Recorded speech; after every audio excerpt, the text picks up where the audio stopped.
Right, another Sunday episode. First of all, Brent, nice to hear from you. What beer do we drink in the UK? Good question. I think the majority of people still drink lager. I don't. I used to. I wasn't a lager lout. Well, not quite. No, I think the majority drink lager. But I have moved over to real ales. You know, these bottles of real ale. You get Tanglefoot and what else is old Grumpy and old Speckled Hen, all this sort of stuff. They're not strictly real ale because real ale, I believe, is still fermenting, whereas in these bottles they're not. Otherwise, you'd have bottles on supermarket shelves all exploding, which would not be fun. Well, it would, but not for the supermarket staff. So yeah, I think a lot of people, Brent, have gone over to bitter, such as John Smith's IPA. In the old days, it was Watney's Red, wasn't it, and Double Diamond, which they were disgusting. I remember that. Pint of DD, please. 16 pence. Stone the Crows, that's a while ago. Yeah, so that's it, Brent. The majority are on beer. Not on beer, I mean on lager. Of course, wine is now pretty big here, and gin. There's all these different flavoured gins. I don't drink spirits at all myself, but you get grapefruit and pear and apple and goodness knows what flavours of gin. So that's quite a big thing. I wonder whether that's true of all around the world. Not sure. So that's it. I drink real ale. And if we go to a pub, which is very rare these days because of the cost of everything, then I'll drink some sort of bitter IPA or something. I don't like the strong beers because I just fall over. You've probably heard of pink gin. What they used to do was get a glass, pour, was it Angostura bitters into the glass, which is poison, swish it round the glass and tip it away, then put gin in it, and that's a pink gin. But I notice now that they've got bottles of pink gin, so you don't have to poison your glass first. Is it Angostura bitters, something like that, which is poison? Look it up. Don't ask me how to spell it, because I haven't got a clue. Before I go any further, let's have a look at the weather. Where are we? What day is it? It's the 7th of October, 2022, and it's Friday. That's right. Trish had her gallbladder out on Wednesday. I had my tooth out. Well, that's getting on for 2 weeks ago now. So we're gallbladderless and toothless, and we're all recovering okay, which is good. The weather, it is 11:30 in the morning. It started to rain earlier. We've got wind from the west, the old flags flying there, blowing away in the wind, quite strong.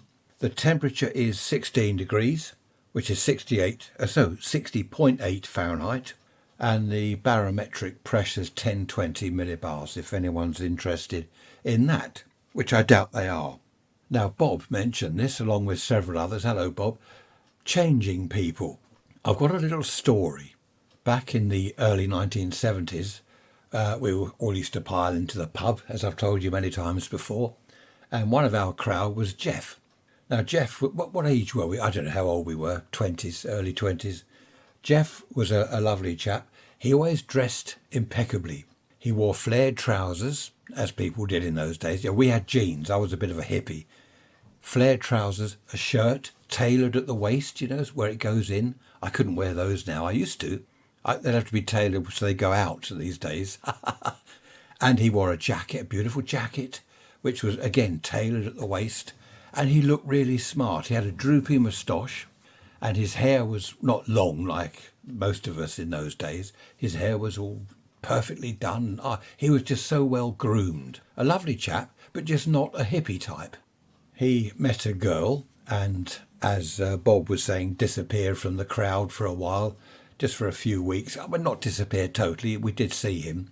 But whenever we did see him, if he popped in the pub to have a couple of beers with us lot, he started to change. He wore jeans. He came in one evening with jeans on and a T-shirt. You remember the tie-dye T-shirts? And his hair was getting a little bit long. And he had boots, like Cuban heel boots, which he'd never worn before. He was changing. And he started to come in with this Jenny. And she was a nice enough girl. But we realised that it was her that was changing him, because I took him aside one evening and I said, "What's all this about, Jeff? All this long hair and the flared jeans and the boots and the tie-dye T-shirt. You know, you're becoming a hippie now like me." And he said, oh, no, it's Jenny and she wants me to change. She doesn't like the jacket and the trousers. She likes me to be more hippie, more casual looking. I could tell at that point that he wasn't happy with it. It wasn't him. We all agreed, when he wasn't around, we all chatted about it. We all agreed that just wasn't him. It wasn't the way he was. As the weeks went by, he did keep his moustache. I don't think she liked it, though, his droopy moustache. But as the weeks went by, more and more was coming out. We got to know Jenny. She was a nice enough girl, but she was saying things such as, oh, when we get married, Jeff, you're not going to have your records in our house, are you? We're not having that noise. And he liked, I forget what music, but a particular like of music, and he had a nice record collection. And he said to us once when she went to the loo, he said, I've never mentioned marriage. I don't know why she's on about marriage and buying our first house, and I can't have my records in there. She doesn't like any of my clothes. Oh, another thing, she didn't like his car. He had mind you, I didn't. It was a Hillman Imp. I had a Hillman Imp and I didn't like it at all. Whenever I stopped at a junction, the engine cut out. I never did find the problem. I checked everything, ignition, fuel, everything. Whenever I stopped at a junction, a roundabout or wherever, the engine stopped. Weird. I sold it in the end. Anyway, she didn't like his Hillman Imp, so neither did I, so I did agree with her on that one. But she was trying to change every single thing about him. One evening, he came into the pub. He had his hair cut. He had his white tailored shirt on, his tailored jacket, his flared trousers, his decent shoes. And we're all saying, oh, look, it's the old Jeff. Jeff's back again. Oh, welcome, Jeff. We all made a big thing about it because we were all daft in those days. And we assumed, quite correctly actually, that Jenny had gone. And he said, yes. He said, I got rid of her. He said, I couldn't do it. She didn't want me. She wanted someone else. She wanted to change me so much that I wouldn't have been me. And we were all saying, well, that's right. It wasn't you. It wasn't Jeff. It was someone else. Now, isn't that strange? Why do people do that? I knew a girl. Oh, here we go. No, I'm not going. Don't switch off. I knew a girl. I picked her up one evening and we were going out and she said, oh, do you have to wear those jeans? And I looked down, I'm driving along and I said, well, yeah, what do you want me to wear? Oh, those nice brown trousers you had on the other day. And I said, oh, no, not to I forget where we were going. I said, no, not to the place we're going. No, I'm going to wear jeans. Everyone wears jeans. And she started, oh, I like the brown trousers. I much prefer you with the brown trousers. They're far better.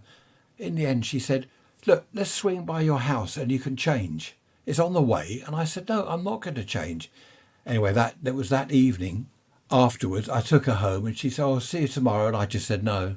I just felt that was the beginning, She was going to try to change the way I was, change me into something that I wasn't. And I wasn't prepared to put up with that. This is me, take it or leave it. What does they say? Love it or love me or do something. I don't know. This is it. This is what you see. This is what you get, isn't it? There is a saying, but I can't remember. You're probably saying it now to yourself. I remember that happening to one or two of the lads. They get a girlfriend, they disappear for a few weeks, taken away from the gang, the crowd, and then they'd change and eventually they become their old selves again. I've never understood that. I mean, if you see someone and you fancy them, that's that old term, is an old-fashioned term. If you fancy someone, why try to change them into something that they're not? I don't know. I don't understand that. Now, I've got another story. This, actually, a couple of people have suggested that I put the stories on different podcast episodes. I have an episode which is just a story rather than the Sunday episode. A lot of you wanted to know more about a girl and a boat. Quite a few of you said, can you expand on that? Can you make it into a whole sort of hour-long story? Well, I could, but I don't want to take up a whole Sunday episode with just one story because I know how much you love the barometric pressure and things like that. Now, I do have another story, though. This is quite interesting. It's about me, of course, and a girl, and her brother and his girlfriend. Now, I don't want to get everyone confused. I confuse myself. So I was going out with Emma, and her brother, Brian, was going out with Kelly. Okay, so Emma and we were getting on all right, And what we used to do, we'd meet in the pub, sometimes with Emma's brother and his girlfriend, Kelly. 4 of us would meet up. And we decided one evening, we're all having a chat, it was summertime, let's go on a holiday down to the New Forest. The New Forest is lovely. Look it up on the map. Go to the Isle of Wight and look north and you'll sort of see the New Forest. So we were planning all this. We found some accommodation, because bear in mind in those days you couldn't go online. We looked up adverts and recommended from people, all go here, go there. We contacted this little inn, like a little pub, that did rooms, and we booked a couple of rooms there. It was all planned. We were going to go in separate cars. So Emma and me, we'd go in my car, and Brian and Kelly would go in their car. That was the plan. I must correct my grammar syntax. Emma and I, not Emma and me. And not me and Emma. Why do people say that these days? Oh, me and Fred went down the pub.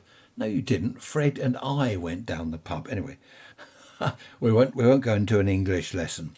So the plan was, on the morning, I went round to pick Emma up, and Brian and Kelly were going to go in their car, and we were going to all head down to the New Forest. When I got there, Emma said, "Oh, my mum's ill." So a slight change of plan. I said, "Oh, okay, what are we going to do?" Because we'd booked this, the rooms at the little inn. We'd booked that in the New Forest. What are we going to do? And she said, "Look, you go with Kelly. Brian and I," that's Emma and her brother, "Brian and I will follow down. Our mum's going to be okay. It's just that we want to stay with her for a while before we head off on the holiday." So Kelly and I, we put her cases in my car. We drove down to the New Forest and left the brother and sister behind. When we got to the inn, Kelly put her cases in her room. I put my cases in my room, which was going to be Emma and me and obviously Kelly and Brian. And we went back down and we had lunch in the bar, and we're sort of hanging around. We went for a walk in the woods and they didn't turn up. We're wondering what to do, what's happening. So eventually Kelly said, "I'll phone Brian. I'll see what's going on." And she rang. No mobile phones back then, of course. And he said, "Oh, look, Mum's not too well, so Emma and I will drive down tomorrow morning and meet you at the inn." And the funny thing is, he said to her, "Don't have separate rooms, both share the same room, because it'll save on the expense." And she told me this later, and she said, "Well, I told him that I've already put my cases in my room. It all seemed a bit odd. I'm with Brian's girlfriend and he wants us to share a room. It all seemed rather odd." Now, they were twin bedded rooms, single beds. So she said, "Well, I'm not going to pay for my room. If it's all right with you, I'll come and keep in your room with you." I said, "Yeah, that's fine. It doesn't bother me at all." We explained the situation to the landlord. He didn't care. He said, "Yeah, both have that room then and won't charge you for the other one." So that wasn't a problem. We both slept well, and the next day we went down, had a nice, the full English breakfast like you used to get at these old country pubs. Really nice. And this time I phoned to see, what her and her brother Brian were doing. And Emma said, "Oh, yes, sorry about this. My mum is getting better, but we don't want to leave her." They did have a dad, by the way, but he worked abroad. That's why he wasn't around. So I said, "Well, okay, what we'll do then is head back." And she said, No.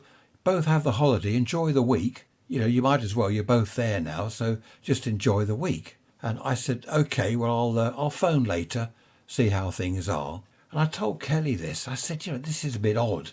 They're not coming at all now. And yet they want us to share a room here and stay for the week." And she found it odd, as I did. She said, "Well, this is strange." She said, "Brian and I have been having a few difficulties recently." And I said, "Well, to be honest, so have Emma and I. We've been not drifting apart as such, but things haven't been as they used to be." And she said, "Well, look, let's stay for the week." She said, "We've got the twin beds in the room. Let's stay. Why not? We're here. It's lovely weather. We're in the New Forest. The food at the pub is brilliant. We'll just stay here and enjoy the week." And I said, "Yeah, fine, we'll do that." Kelly and I had always got on quite well. We'd become quite good friends since she was going out with Brian and I was going out with Brian's sister Emma, and we were enjoying our time in the New Forest. The weather was lovely. We drove down to the sea. I forget where it was exactly, but somewhere down to the sea. You could see the Isle of Wight across the Solent. It was lovely. We had a fantastic week there. And I think there must have been 2 days left when she decided to phone Brian just to see how things were. He seemed very offhand. She was telling me after the phone call that he was very offhand. And when she said, look, when we get back, I'll come straight round, and Ray will come as well to see Emma and see how you all are and how your mum is. And he said, oh, no, don't bother, it's all right. And apparently she said, well, what do you mean, don't bother? Oh, no, nothing, just wait till I contact you. So I phoned Emma after Kelly had phoned Brian. I phoned Emma and I said, yeah, what's happening? What's going on? And she said the same sort of thing. Oh, when you get back, don't bother to come round. I'll contact you. So I said, oh, OK. And I was a little bit more upfront than Kelly had been. I said, so basically you're ending it. She said, well, I don't know. Now you've spent the week with Kelly, I'm not sure that I want you back. And Brian feels the same. Now Kelly has spent the week with you, he's not sure that he wants to go out with her anymore. I just hung up. Kelly and I, that evening in the bar, we had a few drinks and we both agreed that they'd planned all this. We didn't reckon that their mum was ill at all. They'd planned all this. It was all a bit weird. So Kelly and I, we ended up together. We pushed the single beds together, and the last, I think it was 2 or 3 days, can't remember, we had a great time. And when we got back, neither of us contacted the brother or the sister. We just totally ignored it. We just started going out together. And there was one evening we were in the pub and Emma and Brian came in and they just ignored us. They looked. We were both sitting in the corner at a table. They both looked at us and ignored us. So we both went up to the bar where they were and said, yeah, what is all this about? Oh, well, you two going off together, sleeping together, having a holiday together. I don't know what had started it, what had kicked it all off, but we just said, yep, fine, okay, that's the end of our relationship, and we left them to it. And Kelly and I were then, to use that dreadful term, we were an item. But isn't that strange? Isn't that weird how, okay, things hadn't been that brilliant, the relationships hadn't been that brilliant, but to arrange a holiday. Oh, they had been lying about the mother, by the way. Their mum had been fined because we found out through someone else.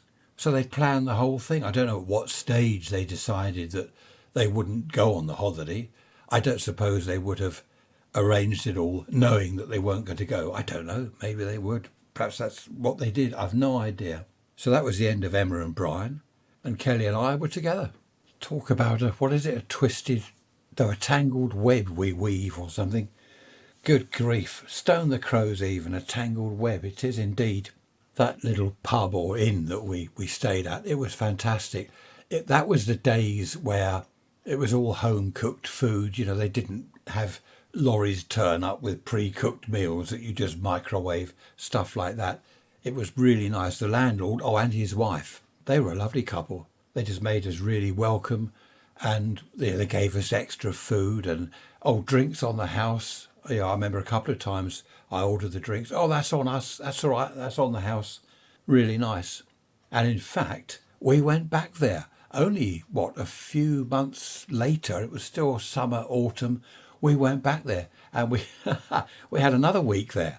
And of course, they remembered us and, oh, hello, how are you? We hadn't booked. We just turned up.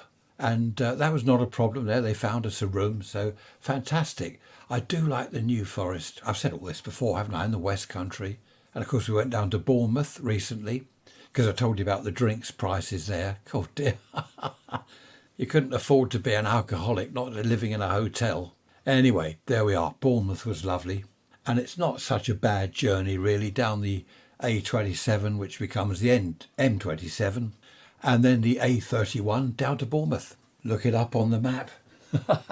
It wasn't a very nice run to the Benenden place where Tricia had her operation in the hospital there, Cranbrook in Kent. It's the journey, I don't know, the, A27 past Brighton, then up to Lewes and all that. It's after you get past Lewes, it's all country roads. In fact, coming back in the dark, we got home at 10:30 at night on Wednesday. Narrow lanes with passing places here and there. But at one stage, I thought we were going down a farm track. It was that bad. Pitch dark, of course, at night. Very narrow lanes. The odd car coming towards us. I had the typical one behind, didn't I? Headlights blasting right behind me, blinding me in the rearview mirror, far too close. And in the end, I pulled over. There was a little lay-by place. I just pulled in there and let him go. And he shot off like a maniac. In fact, there was another one, a country lane, a little bit wider, and we got to a straight bit. This was going there. I was doing, 50 odd, something like that. It was quite a nice bit of country lane. And he went flying past as if I was parked. Honestly, these idiots, I just don't understand it. I don't understand why there aren't more accidents, to be honest. The way people drive. And I think I mentioned, didn't I, coming back from Bournemouth, it was lashing with rain on the Sunday. On the M27, the lorries, the spray coming up from the lorries, it made it very difficult. Plus there were huge amounts of water on the road. And you get these idiots flying past, it must be 80 miles an hour or more. I'd just surprised they don't skid off the road and crash. I don't know. I really don't know how they do it. It's just so dangerous. Oh, I've been ranting about the traffic. My tea's gone cold. Not to worry. Beautiful sunshine now. Still quite a bit of a wind from the west, but a really nice day. In Bournemouth, we went to a museum. It's the Russell Coates Art Gallery and Museum. Fantastic. It's a big house, basically. I've got some notes I've made here. It was the home of two Victorian collectors and a travel enthusiast, Sir Merton and Lady Anne Russell Coates. How about that? I should have been Lord. I'm always saying that to Trish. I should have been Lord Ray. Anyway, what a fantastic place. I'm not going to read out all of it. I've got some literature here about it, but look it up. It's Russell Coates, that's hyphenated, Russell Coates Art Gallery and Museum. When Trish first said, before we got to Bournemouth, she said, look, we're going to go there. I've looked it up. We're going to go to a museum. I thought, okay, yeah, I didn't say too much about it. I just said, okay, that'll be good. I wasn't looking forward to it, to be honest. But when we got there, what a fantastic place. It's a huge house on the seafront, overlooking the sea. Or you could look out to the Isle of Wight, by the way. There's the pier there. You could look across the sea to the Isle of Wight. Fantastic. And this stuff there, what they did was they travelled around the world, this Victorian couple, collecting things, all sorts of things, spears from Africa and goodness knows what from Egypt or wherever, I don't know, all over the place. And it really is amazing. There's a nice cafe place and gardens as well. That was on the Saturday we went there. That was our full day there because we went Friday, came home Sunday. And we had lunch in the cafe and we sat in the gardens in the sunshine. Fantastic. So if ever you're down Bournemouth way, go and have a look at the museum. Well worth it. And it wasn't expensive. I think it was about £8 each. I'm not really into paintings or statues, but there were a lot of paintings there. Why do all these old paintings have loads of naked ladies in them and statues of naked men? I said to Trish, don't look. But why all these paintings, they have naked ladies? And they're all kind of sprawled out on the grass or in the hay or something. And there's animals, tigers and lions looking at, dragons and stuff. I don't understand what all that means. I'm not an art critic. Cricket? I don't like cricket either. I'm not an art critic. I don't... I like Lowry. That's one thing I do like, Lowry. In fact, the other day we were talking about... Because I went to the hospital. I went with Trish, obviously, because she's having the operation. So I had to take her. No good turning up without her. But her sister came with us. And she's a qualified nurse of loads of experience. So she wanted to come with us. And while Trish was being under the knife... That's a dreadful... While she was under the knife, what an awful expression. Then her sister and I, we sort of hung around. We had lunch together and we're hanging around. Oh, she made me laugh. She said, I'm going to go to the toilet again. And I said, again? And she said, well, it's something to do, isn't it? Because I'm bored. I mean, can you imagine going to the toilet for something to do? Anyway, that's another subject. Now, we were talking about the hospital. It's a lovely place. And we were talking about minimalistic things. Like her home is very minimalistic. There's a couple of sofas, a table, and a picture on the wall, and a television, and that's it. Our home is absolutely jam-packed with stuff. Just stuff. I don't know what it is quite. Bits and pieces all over the place. We've got shelves and nooks and crannies, and I don't know, there's just stuff everywhere. So we're very different people in that respect. But we got talking about paintings in this museum, and I said our home is like a Lowry painting. You can sit in the lounge or the dining room and you can look round, and there's a little ornament here and a little picture there and something else.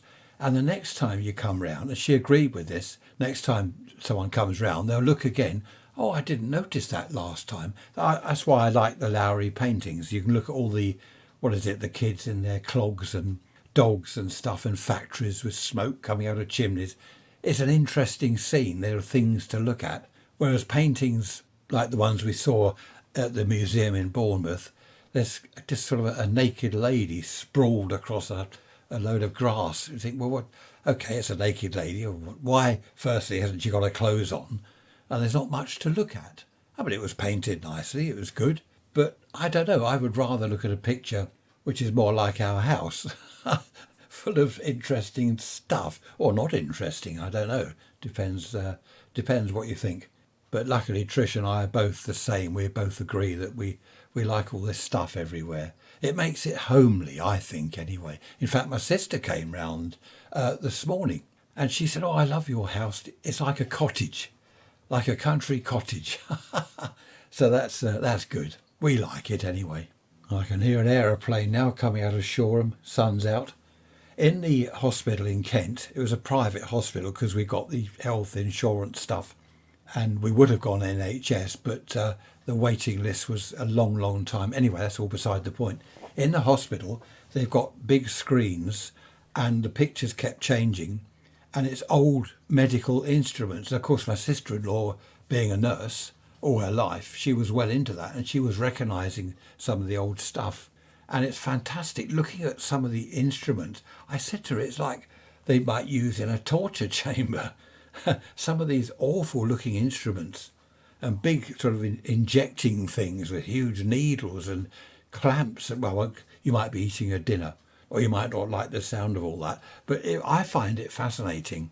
And a lot of the things were in wooden cases. You open the wooden case with the brass hinges, the brass latch on the front, a really nice wooden box with all the instruments set out inside, really fantastic. Of course, you couldn't use that sort of thing these days. But isn't keyhole surgery amazing? That's how Trish had her gallbladder removed.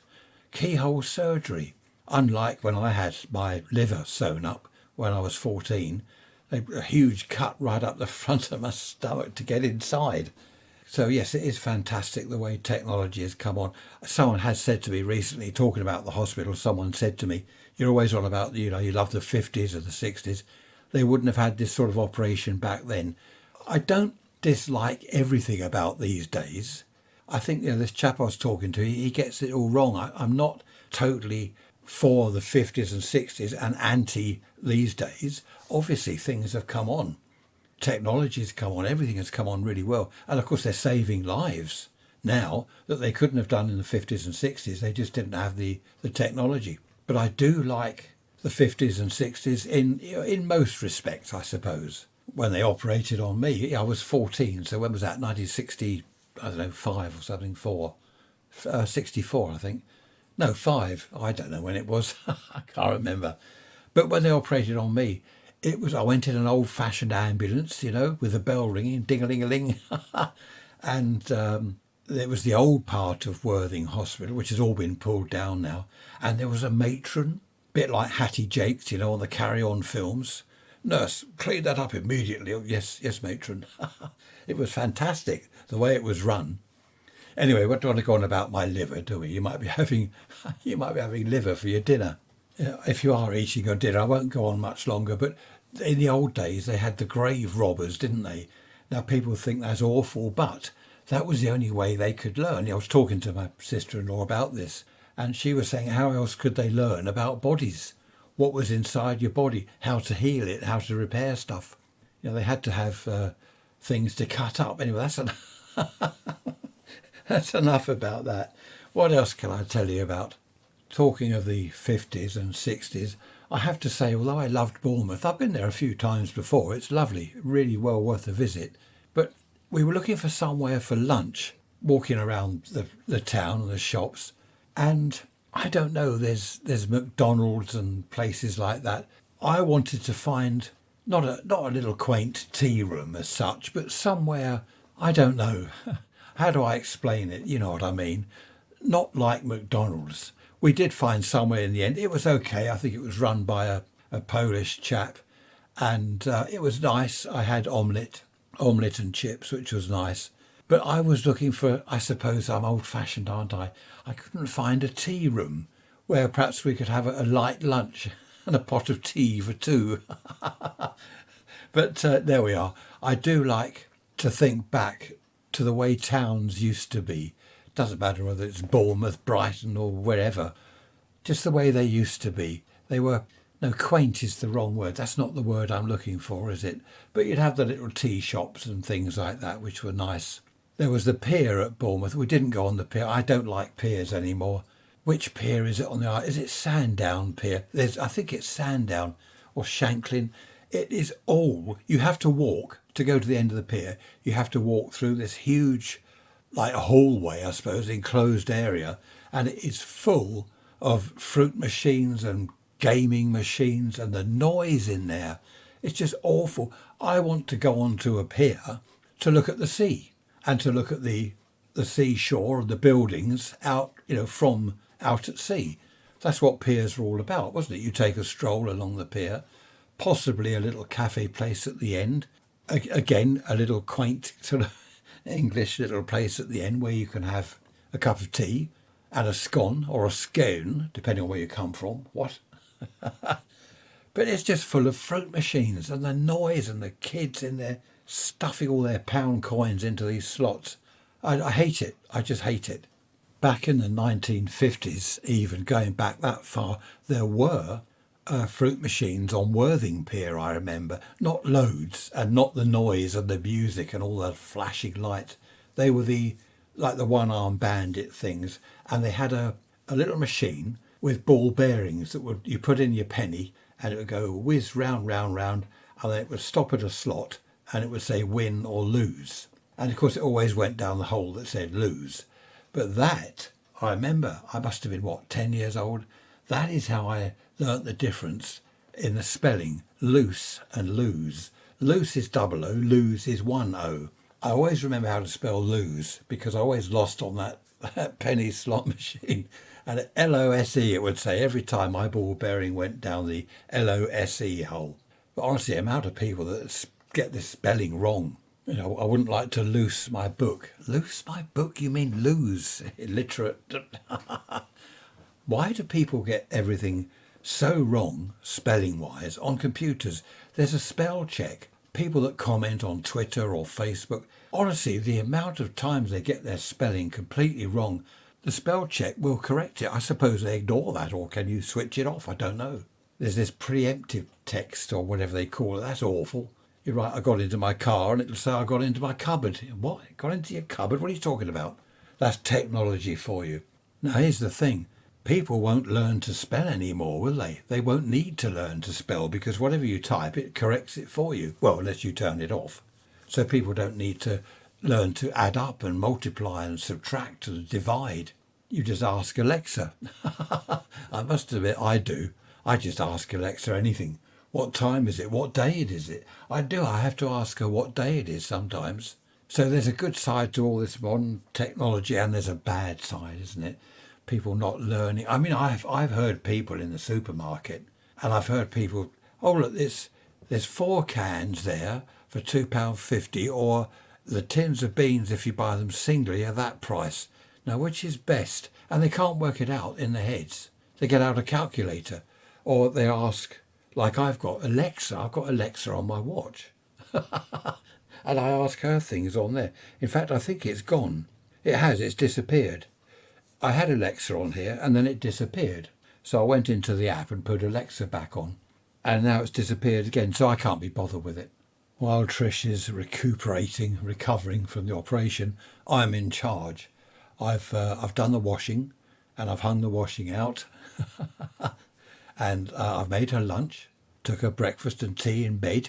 So I'm doing it all properly. I don't know about dusting and vacuuming. I'm not very good at that. I think we'll just forget that for a few days. She can't drive for 6 weeks, so that's not a problem. I'll do the driving. And she can't, what is it? Can't really lift anything for 2 weeks. There's nothing to lift, is there? Apart from my beer, which I might have this evening, but I'll lift that. My pint glass would be rather nice. Hobgoblin I've got, which is quite a nice beer. Hobgoblin. Oh, we saw in one shop in Bournemouth, they had these real ale beers that I like. Now, in the local supermarket, I don't know what they are, £2 or £3, £6 per bottle. Good grief, I mean, it's daft. I know people have got to make a profit, but it's all getting silly, isn't it? Who would pay £6? Oh, I'll just have 4 bottles, please. That'll do me for the weekend. That's £24. What? You're having a laugh. No, it's all got silly, all these prices. We haven't put the heating on yet. You've probably heard all around the world we've got our gas and electricity prices all going ballistic. So we've had a couple of chilly mornings. Not too bad so far. But normally we would have put the heating on for a little while, but no, we haven't.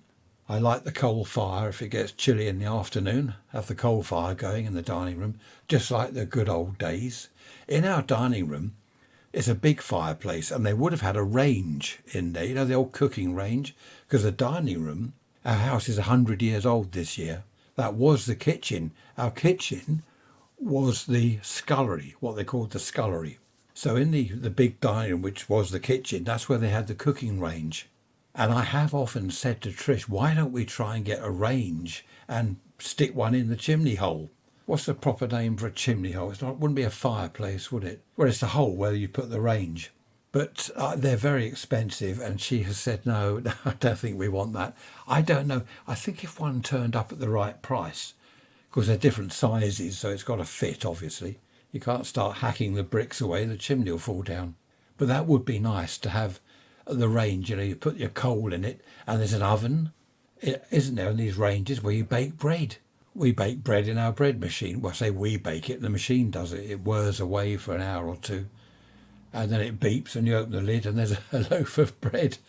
It's very good. We always make our own bread. But wouldn't it be a lot of cars going past? Where's everyone going? Would be nice, so to bake bread in our own coal-fired range, wouldn't it, in the dining room, in the fire hole place thing. One thing we do in the winter months is in front of the coal fire we've got in the dining room, we've got toasting forks, and we make toast, or what Trish makes in the bread maker is, what's it called, fruit loaf. So it's like a loaf of bread, but it's got sultanas and stuff in it. I don't know what stuff, bits of cherries and things. And we toast that by the fire. And then put butter on it. Yeah, real butter, not this modern fish rubbish. What is it? It's made out of fish oil, isn't it? Margarine and things. So that is really nice, toasting things by the coal fire with the flames flickering around the room in the dark. That's nice. That's what it was all about in the good old days, wasn't it? There again, I am well aware that many people in the good old days, they couldn't afford coal. They just burnt a little bit of coal because they had to be careful because they didn't have the money. Yeah, it wasn't all fantastic, was it? It wasn't all fantastic times. There was a lot of hardship back then. People working all hours just to bring in enough money to buy food and stuff like that. Yeah, I am well aware of that. I suppose I, like many people, just look back on the good times. It's like school holidays, I've said before, haven't I? School holidays back in the UK in the old days, back in the 50s and 60s, they were fantastic long summers. Every day was hot. Every day was wonderful. Well, that's just not true. We had a lot of rain back then as we do now. And the winters back then. Snow on Christmas Day. What a wonderful Christmas card type scene. That wasn't true at all. If there wasn't any snow, it soon turned to slush and then turned to ice, and it was just horrible. Freezing cold and horrible. It is funny though, isn't it, how older people have memories. I mean, obviously, if you're old enough, you remember the wartime, which couldn't have been much fun. But memories of home cooking and summer in the garden, stuff like that. All these wonderful memories of childhood and things. And yet in reality, as I've said, a lot of it was hardship. A lot of people didn't have any money. Mind you, these days, a lot of people haven't got any money. Hearing all this on the news about food banks, and I don't quite understand. Nurses, I think nurses are now balloting, aren't they, to go on strike. First time in 100 and something years. because a lot of them are having to use food banks because they haven't got any money. I don't know what's happening. I suppose it's mortgages, isn't it? And rents are really high. So all your money goes on that, putting a roof over your head. Then there's nothing left for things to eat. I don't know. I don't know what's going on. I think the whole world has just gone upside down in the last, few decades, I suppose. It's all gone upside down, hasn't it? It's gone mad. Everything costs a fortune. People just can't afford stuff anymore. And what they do, of course, is use credit cards. Now, a friend of mine, he hasn't got any credit at all. Or the only credit he's ever had in his life. Did you hear my neck crack then? Dear me. I think the dentist broke my neck as well as my jaw. Yeah, a friend of mine, the only credit he's had in his life was a mortgage, which you have to have really if you want to buy a place, unless you've got hundreds of thousands in the bank or hidden under your mattress. And he would never have credit. Everything he's got, he's bought for cash. If he can't buy it, if he hasn't got the cash, that's it, he doesn't have it. That's probably a good way of doing it because so many people get into trouble, don't they? With a credit card, you can just go downtown, walk in and out of shops buying what you like. And people don't seem to worry about how they're going to pay for it. Then they get into debt. I don't know. In the old days, there was HP, wasn't there? Hire purchase.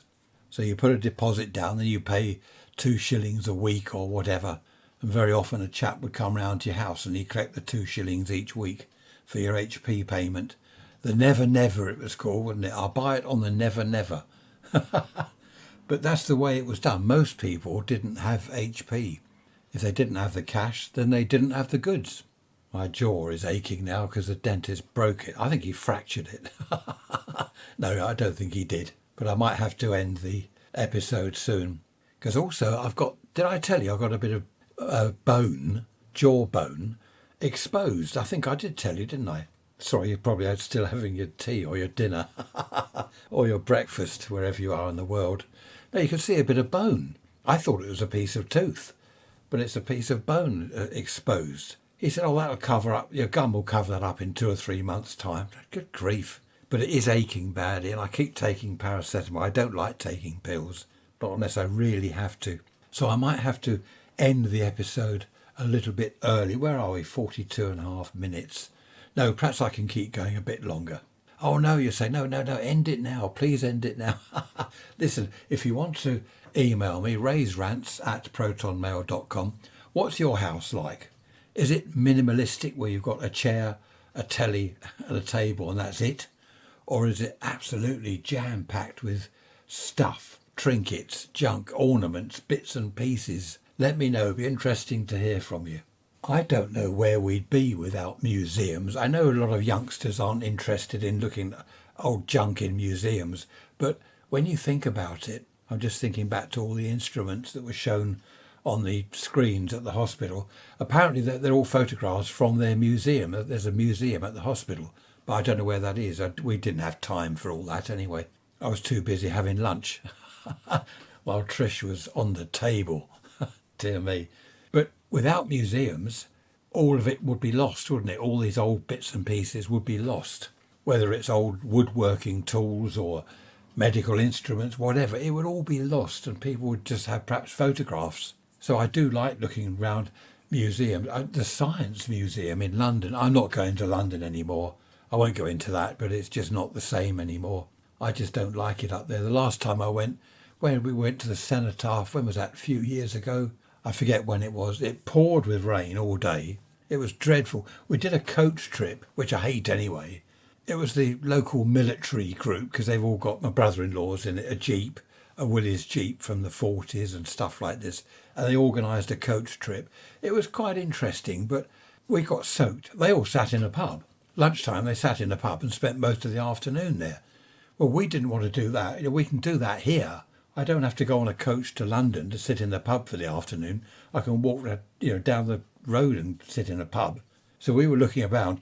London, and it lashed with rain. And there was nowhere to shelter, and we got soaked through my socks, my shoes, my socks were soaked. It was that bad. And then the coach trip on the way back. Oh, it just took hours. And we both, Trish and I, looked at each other and never again. No, London's not what it used to be. Not how I remember it. Maybe again, am I looking back through rose-tinted glasses or whatever it is? I don't know. It just doesn't seem to be the London that I remember in my younger years. So I don't want to go there again. I haven't got a passport. Yes, I have. Yeah, we did. We bought passports for sort of identification purposes, but we're not going abroad again. Can't be bothered with it. Love flying, love going abroad, but it's the airports. I just can't be bothered. There's delays. Who was it? A friend of mine went recently. Where did he go? Greece or somewhere? Hour delay at the airport. They got on the plane, sat on the plane for an hour. The pilot saying, "Oh, sorry, there's a problem with something." Was it the rear engine or the generator? I don't know what it was. Anyway, they sat there for an hour. They got it repaired. Then the pilot said, "Now we've got to wait for another slot before we can take off." So they're just sitting on this plane, bored, thinking, "Come on, I want to get to my holiday." Can't be doing with all that. I'd rather go and sit by the fire in the dining room and toast some crumpets. Another thing about the old days, people didn't know, for example, lead piping, lead water pipe that brought the water into your house for you to drink.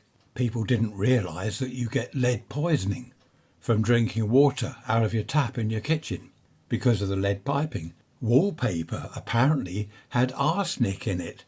Can you imagine putting arsenic? Was it in the printing or the glue or the paper? I don't know why, I forget. But arsenic, so if you start licking the walls, which I doubt you would, but a child might, you get arsenic poisoning. And lead paint used on children's cots. They're in their wooden cot and it's painted whatever colour with lead paint. They lick it, they chew it, and they get lead poisoning. Hello, newsflash. What's happening now? Oh, just boring. Most news flashes are either boring or depressing. So yes, there was a lot of things they didn't know in the old days. And talking of hospitals, going back, they didn't know about bacteria, did they? Infections. All very well doing an operation on someone and coughing and spluttering all over them where you've cut them open. They didn't know about infections, things like that. But there we are. Then penicillin came along and disinfectant and whatever, and it was all okay. So yes, not everything about the old days was good. Arsenic poisoning if you lick the wallpaper. Good grief. I had quite an interesting chat with my sister-in-law while we were waiting at the hospital, because I was saying, what happened in the old days? She said, well, someone wants their leg amputated. They give them a bottle of whiskey, hit them over the head with the empty bottle afterwards, knock them out and saw their leg off. Oh, and dip the sawn off bit, dip it in tar, boiling tar, so it didn't get infected, or I don't know, to stop it bleeding or something. Can you imagine? No, don't imagine that. I don't. She said like a breech birth. What would happen? And she said, well, they either had to kill the mother to get the baby out, or, well, I won't go into the other way, but save the mother's life. Dreadful times. And what happened, say, I don't know, 1,000 years ago, 2,000 years ago? What happened then? All you had to do was break an arm or a leg, and it wouldn't heal properly. I don't know. It could kill you, couldn't it? It must have been dreadful. And toothache. I mean, I moaned about my my tooth, now my jaw. What did they do back then if they had toothache? Before the days of even a pair of pliers to rip it out. I wonder what they did. Just put up with the pain, I suppose. But then it could get infected and it could spread and you end up with goodness knows what. Now, I think this is quite a good day and age to live in, especially from a medical point of view anyway. We have progressed wonderfully in so many ways, haven't we? Medical and technical, and yet in other ways, nothing's changed. I always find that odd. All these thousands of years of wars and killing each other, you think by now, or we'd be saying, well, we won't do that. That's a bit daft, isn't it? Killing each other. Let's not do that. Wouldn't it be nice if all the money that was spent on weapons and defence and war and everything was spent on nice things, schools and hospitals and research, and all living nicely and happily? That would be nice, wouldn't it? A nice, quiet, peaceful world. I wonder whether that will ever happen. I don't want to be negative, but I don't think it will. I can't see that ever becoming the case. I'm not letting my tea go cold this time. My jaw, I must find some paracetamol. Trisha's got to take paracetamol, so have I. We're getting through the drugs like there's no tomorrow. I'll have to go around the chemist. Oh no, it's the pharmacy now, isn't it? Why is it the pharmacy? It was the chemist all my life. Now it's the pharmacy. I keep getting email. What's this? The agenda is Live for Scotland, What's that? Life of Scotland Lean Productivity and Continuous Improvement Summit. Register here for free. What are they talking about? Why attend? Exhibiting? Seminar? Now there's another noise. What's that?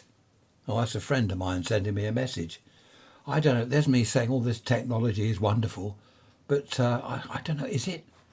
Sometimes it's a bit of a pain, isn't it? I keep getting emails from people saying, come and pay for this, or let me do this for you. I'll pay. I'll do this for your website. I don't want anyone doing anything. I had an email the other day, learn another language. Well, what for at my age? Why do I want to learn another language? And it said something about, what was it, £500 discount if you apply now. If it's £500 off, what is the price? Good grief, £500 discount. And adverts on the telly. No, I won't mention adverts on the telly because I will start ranting. I hate them. I hate them more and more. They are dreadful. As you know, you don't need me to tell you, do you? They are dreadful. The rubbish they advertise. The rubbish they come out with. What was it the other day? I said once about a vacuum cleaner, didn't I? It has direct floor. What was it? Direct floor engagement or something. Some rubbish. In other words, it's on the floor. Well, it would be if it's a vacuum cleaner, wouldn't it? You wouldn't. You hear my neck? I've got something. I blame the dentist. See, if I was in America now, where they sue everyone all the time, mind you, they sue people here now, don't they? People sue the NHS. Perhaps I could sue the dentist for breaking my neck. He probably would break my neck if he heard me saying that. No, it's not him. I don't know what it is. That's more old age, I suppose. But some of the stuff these adverts come out with, honestly, it's just absolute rubbish. So I won't go on about that. The media are now talking about power cuts this winter. Do you remember in the 70s the power would go off for 3 hours or so? Then it would come back on because of strikes. It was the winter of discontent, wasn't it? Now they're talking not because of strikes, but energy problems, energy prices. To save money, they're going to cut the power off for 3 hours. I don't think they are. The trouble is with the media, they come out with all this hype and scare people. And a lot of it just isn't true. There goes another aeroplane. Clouds are building up over the downs there to the north. Flags still going mental, being blown by the wind from the west, but the sun's shining. I've got a radio that takes rechargeable batteries, and the charger for it is broken. It doesn't work, so I can't charge the batteries. But I've ordered one, so it will turn up soon. But on top of the radio is a solar panel. And if you leave it in the sun, it charges the batteries. So I've stuck it out in the garden in the sun. I just hope it doesn't rain on it. So it's charging out there for nothing. There you are, something for nothing. That makes a change, doesn't it? I think I'll end the episode here because my jaw's aching and I've got to go and check on Trish. Make sure she's all right. She did say to the people at the hospital after the operation, can I keep the gallstone? Because apparently it's the size of a golf ball, 3 centimetres. That's quite big, isn't it? She said, can I keep it? And they said no. I thought that would have been great. We could have put it on the mantelpiece with a little label, Trisha's gallstone. But they said no. I said to her, they can't. It's your property. It's her gallstone, not theirs. But anyway, there we are. No point arguing with them.